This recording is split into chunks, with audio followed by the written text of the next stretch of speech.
So in this video, we're going to derive the equation for a reversible adiabatic process given as PV to the power of gamma equal to constant.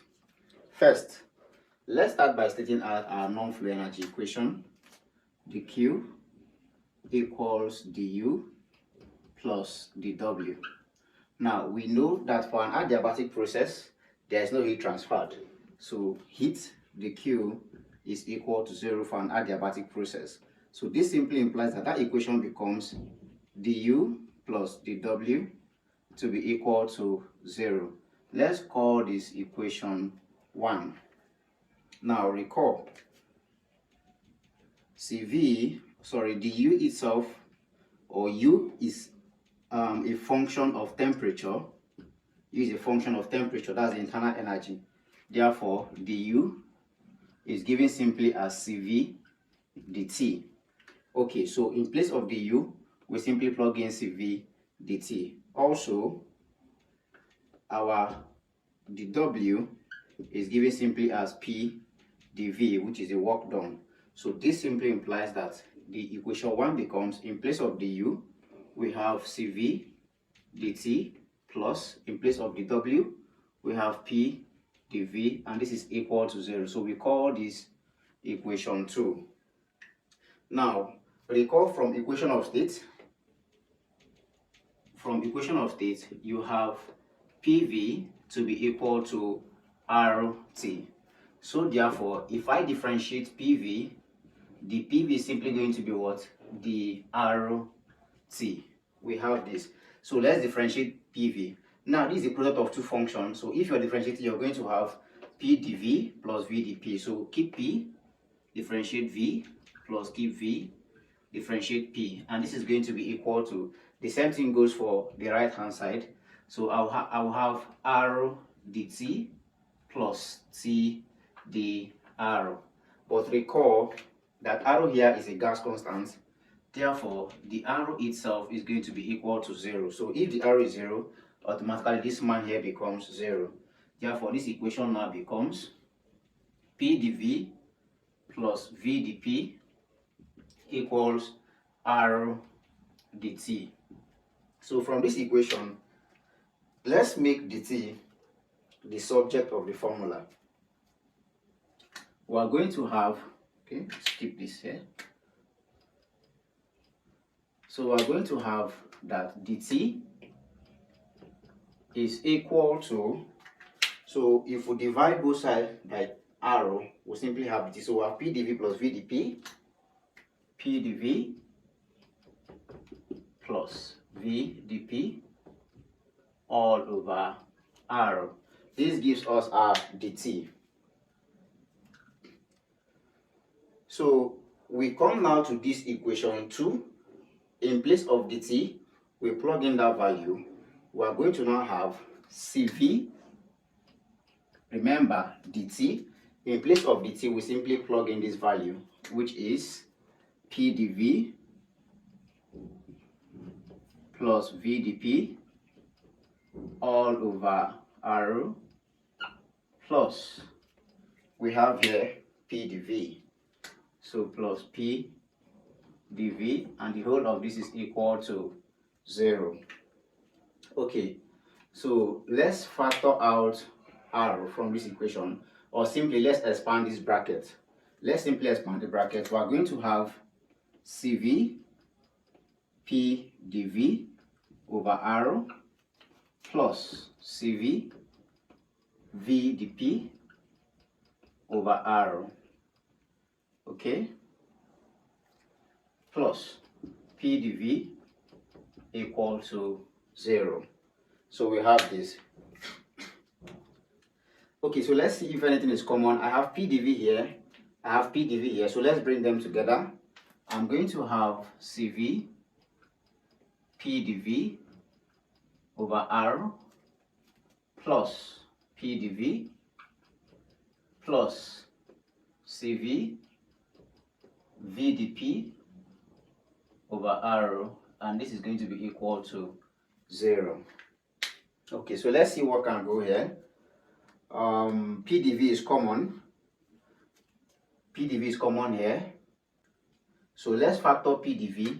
We are going to have P dV multiplying now by CV over R plus 1 plus, this is now CV V dP over R, and this is equal to 0.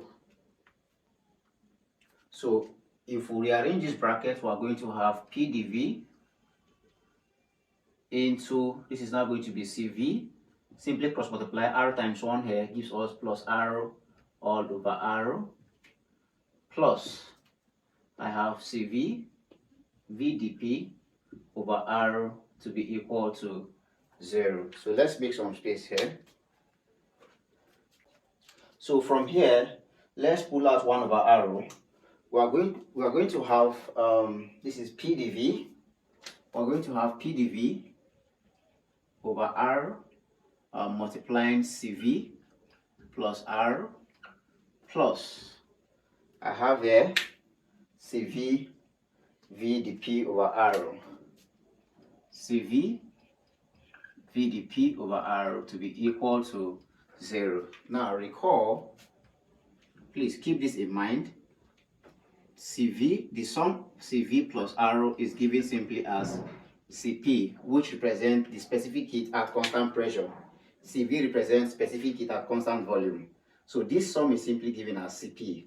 So in place of Cv plus R, I'm going to have P dV over R multiplied by Cp plus Cv V dP over R to be equal to 0. Now let's multiply all through. Multiply by R. Let's multiply across by R. So I'll pull the Cp back. I have Cp multiplied by pressure dV over R times R plus Cv V dP over R times R, obviously equal to 0. So from here, R cancels R, R cancels R. I simply have Cp times P dV plus, I have Cv times V dP to be equal to 0.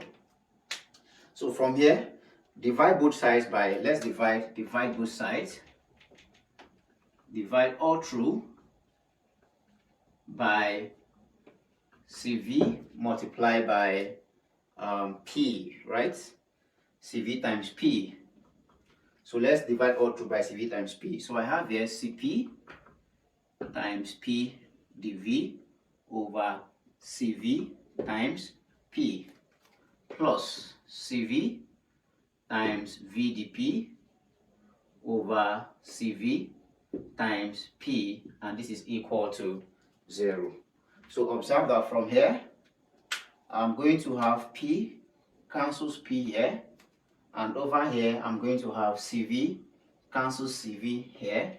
So what I have left now is going to be Cp over Cv, okay, multiplied by dV, okay, multiplied by dV plus, here Cv is off, so I have V dP over P to be equal to 0. So one more thing, at this point let's divide by V. At this point let's divide by V. So I'm going to be making the space here. So if we divide through by V, I'm going to have Cp over Cv multiplied by dP, dV over V, right? Yep. Okay, so plus V dP over P multiplied by V equal to 0. So V cancels V. Now I have Cp over Cv, okay, multiplies dV over V plus, over here V is off there, so I have dP over P equal to 0. So please keep in mind Note, this ratio of specific heat, Cp over Cv, is called isentropic index of compression or expansion, denoted by gamma. So this ratio is denoted by gamma. Now this simply implies that this equation now becomes, in place of this, I simply have gamma multiplies dV over V plus dP over P equals 0. Now, in order to eliminate these derivatives, we simply integrate both sides of the equation. So integrating, we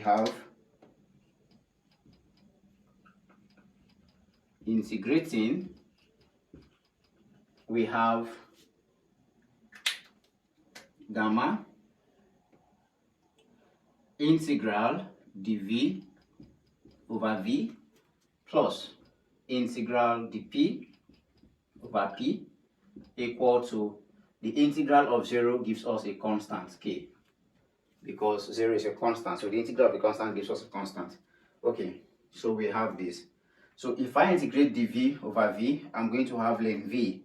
So this gives me gamma ln V plus, if I integrate dP over P, I have ln P equal to a constant k. Now from the law of logarithm, I can simply send this gamma over here. It becomes now an exponent to V. So I'm going to have this to be ln V to the power of gamma plus ln P equals k. Also, from the sum rule of logarithm, when two logs are adding, it simply means one of the log multiplied by their numbers. So this is going to now be ln V to the power of gamma multiplied by P, and this is going to give me what? K. So the natural log of this form, if I take the exponential of both sides of a constant, I'm simply going to have a constant. So to eliminate this natural logarithm, I simply take exponential of both sides, right? That eliminates this. So the exponential of a constant still gives me a constant. In that case, I'm going to have my final answer to be equal to V or P times V to the power of gamma to be equal to a constant K, which is what we have here. PV to the power of gamma equals a constant K. And that is how to derive the equation for the adiabatic process, keeping in mind that gamma itself is a ratio of specific heats. Gamma is a ratio of specific heat, and for air, gamma has its standard value. Same thing as Cp and Cv, they have their standard values for air. Alright guys, so in the next video, we're going to be employing this equation to solving examples, so you understand how to apply them in solving examples. Thank you.